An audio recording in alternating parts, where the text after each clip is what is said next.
तसेच येणाऱ्या अडचणीबाबत एक दिवसीय विभागीय कार्यशाळा आज या ठिकाणी आयोजित करण्यात आलेली आहे।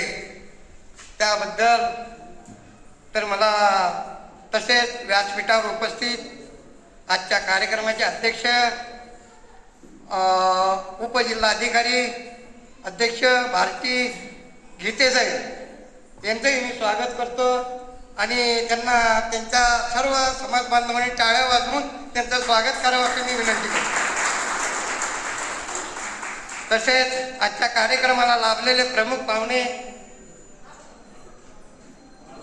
भागवतकर साहेब यांचंही मी या ठिकाणी स्वागत करतो आणि विभागीय आपल्या सारे साहेब म्हणलं त्यांना ते माझ्या जीवाचं काळीज म्हणलं तरी चालत। आज जवळजवळ मी 4 ते 5 वर्ष झालं सारे साहेब म्हणलं का विषय मिटला।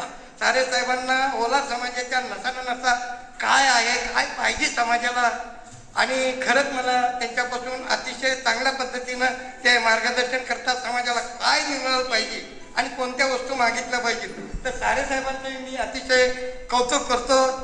आणि तसेच ओलार समाजाच्या इतिहासामध्ये प्रथमच घडत आहे की महाराष्ट्रामधून ओलार समाजाच्या अडचणी सोडवण्यासाठी स्वतंत्र विभागीय कार्यशाळा घेतल्या जात आहेत। त्याबद्दल मी बार्टीचे महासंचालक आणि बार्टीच्या सर्व टीमचे मनापासून स्वागत करतो। त्याबद्दल सर्वांनी टाळ्या वाजवून तुमचं स्वागत करा। तसेच ओलार समाज सामाजिक संस्था पुणे ही ओलार समाज सामाजिक संस्था ओलार सेवेसाठी समर्पण भावनेने काम करत आहे। संस्था ही यामध्ये बार्टी यथयोग्य व संपूर्ण मार्गदर्शन ओलार समाज सामाजिक संस्थेला सातत्याने बार्टीचं मिळत आहे। तसेच आपली समाजसेवा कार्यपद्धती अधिक सक्षम व्हावी परिक्रम करण्याचे ओलार समाज सामाजिक संस्थेच्या वतीने सतत चालू आहे। त्यासाठी ओलार समाज संस्थेने एक उद्दिष्ट डोळ्यासमोर ठेवलं आहे।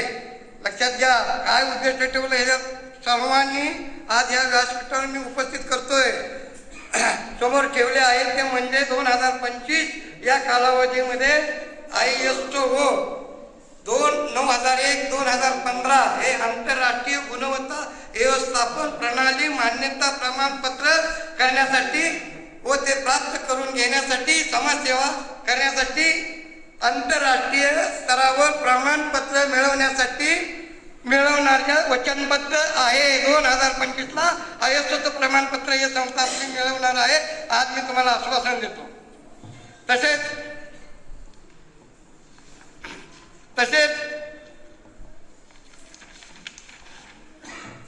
ओलार समाज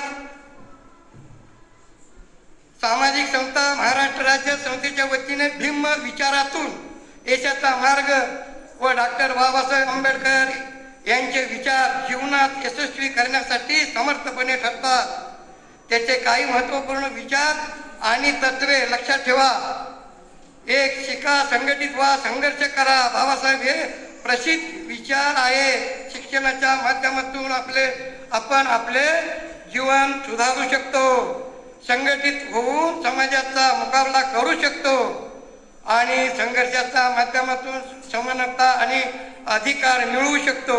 विद्या हीच खरी शक्ती आहे। शिक्षण हा आपल्या समाजात बदल घडवणारा शक्तिशाली मार्ग आहे। शिक्षणाची ओढ ज्ञान हे यशाचे खरे शिखर आहे। तसेच स्वातंत्र्य समता आणि बंधुत्वता बाबासाहेब मध्ये समाजात शांतता आणि प्रगती यायला हवी असेल तर स्वातंत्र्य समता आणि बंधुत्व हे 3 तत्वे अत्यंत महत्त्वाची आहेत। तसेच स्वाभिमानाने जगणं महत्त्वाचं आहे। आत्मसन्मान आणि सन्मानाने व्यक्तिमत्व बळकट होते। आपली ताकद ओळखा। बाबासाहेबांनी कायम लोकांना त्यांची क्षमता ओळखून आपले अधिकार मिळवण्यासाठी प्रयत्नशील राहण्याचा सल्ला दिलेला आहे। आपण प्रयत्नशील आहोत म्हणून आज आपण या ठिकाणी उपस्थित आहोत। तसेच निर्णय घेताना कुठलाही निर्णय घेत असताना स्वतःच्या मनाला विचार करा।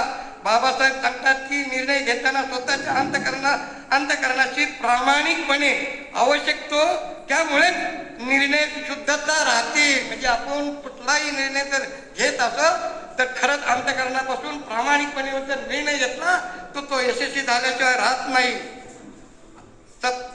तसे बदल स्वीकारा आणि नवा विचार करा. समाजात बदल घडवण्यासाठी नवीन विचाराची गरज आहे. नवीन विचार